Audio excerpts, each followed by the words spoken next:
Reshaping human-animal relationships, exploring lemur and human enrichment through smell, sound, and sight. Since 1935, zoos have focused on two goals. The first one is to provide good welfare for the animals they keep, and the second one is to educate visitors like us about these animals. But there is a conflict between these two goals. Will people typically want to get closer to animals and interact with them in zoos? Too much human interaction can potentially stress animals. So there is a challenge in how to strike this balance. That's where we can see that technology comes in.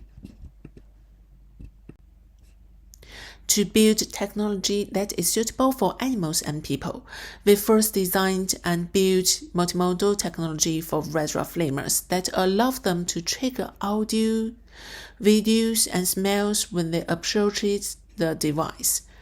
From giving lemurs this device, we aim to learn about what sensory stimuli lemurs most frequently engage with, and what would attract lemurs to use system. Working with Blair Drummond Safari Park and Zoo, we chose 6 red dwarf lemurs to develop computers for. We chose lemurs as they are critically endangered animals, with only 10,000 left in the world. Increasingly require zoo-based enrichment strategies to support their mental and/or physical well-being, aiding in their conservation. For the first phase, improving animal welfare is crucial as zoos serve as safe havens for endangered species, protecting them from extinction. Red dwarf lemurs are critically endangered animals and increasingly require zoo-based enrichment strategies to support their mental and/or physical well-being, aiding their conservation. For videos, we used abstract colors, rose gardens, and fruit videos, which fit in with a lemur's visual spectrum, having varied colors and movements. For the audio, we chose traffic noise, waterfall, and bird songs and drum music, having shown to be favorable to other non-human primates and a variance of noise spectrums. For the olfactory stimuli, we tested different smells, finding that lemurs prefer real scents to artificial ones. So we used red roses, blueberry, and figs, and these most attracted the lemurs during testing. We designed the sensory safari device and put this inside the lemur's enclosure for 63 days, including a baseline, stimuli, and post-effect condition. In the stimuli phase, we varied the stimuli each day.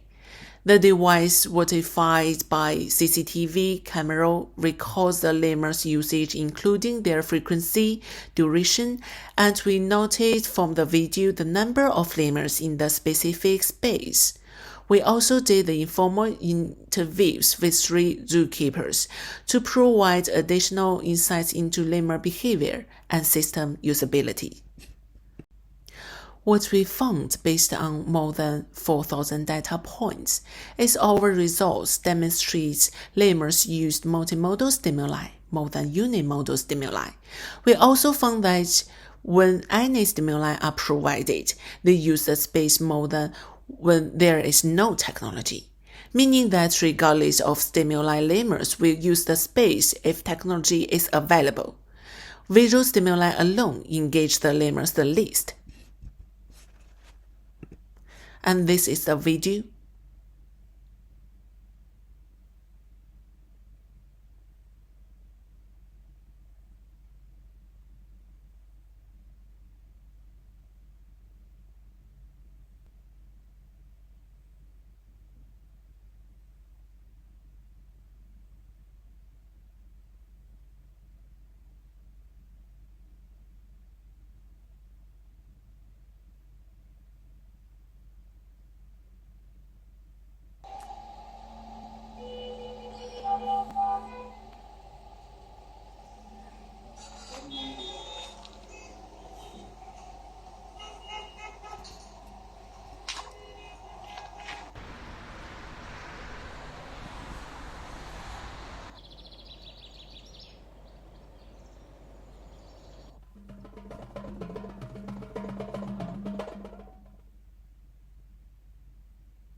Using what we learned from the lemurs' usage of the device, we built a similar device for zoo visitors, but this time with a touchscreen that, through a game, educates them on what stimuli a lemur most engages with, and if they use the device more when it has multimodal or unimodal stimuli.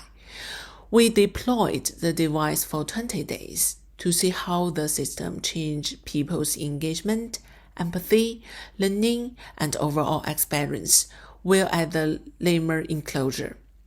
During these 20 days, we changed if the device was available for people, lemurs, none, or both to see how the different deployed of technology influenced people. We counted manually how long people were at the enclosure and how many, and distributed questionnaires to collect people this data. This research included adults and children. Counting more than 25,000 visitors to the lemurs enclosure and 968 questionnaires, visitor satisfaction was highest in the dual device phase. We found that the technology significantly changes visitors' attitude and behaviors at the zoo. Compared with the no technology, visitors had significantly higher education, engagement, empathy, and positively increased overall experience at the zoo when both lemur and human systems were available. This was followed by human-only systems, and this effect was not only seen by people who directly use the technology, but also by those who watched others or just saw the lemur technology with no lemur usage. Our work opens up many exciting possibilities. Firstly, that using technology appropriately at the zoo has high potential to significantly enhance visitors' engagement and experience towards the goals of education, and provide the secondary goal of providing lemurs with enrichment, which forms an important part of their welfare. Visitors gained deeper empathy and learning by experiencing the same sensory stimuli as lemurs and seeing or thinking about lemurs using technology. As such, we recommend that zoos make technology visible, rather than hide, to increase the learning effect. However, what remains as a positive technology usage by lemurs remains challenging. There is no way to accurately evaluate the animal's internal state and overall welfare when using the technology. In essence, we do not know why the lemurs had a preference for certain smells or multimodal stimuli, or used the technology.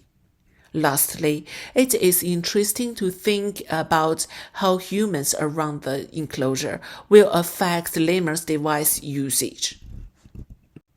In summary, our research built two devices, which we coined Sensory Safari, one for people and one for lemurs to use at the zoo. We found that this system can attract red-ruffed lemurs to use it, and investigate they engage more with multimodal rather than unimodal. Likewise, our technology significantly improved visitors' education, engagement, empathy, and overall experiences at the zoo. From this work, we put forward that technology can reshape human-animal relationships from both sides of the enclosure in a way that fits in with lemurs and people.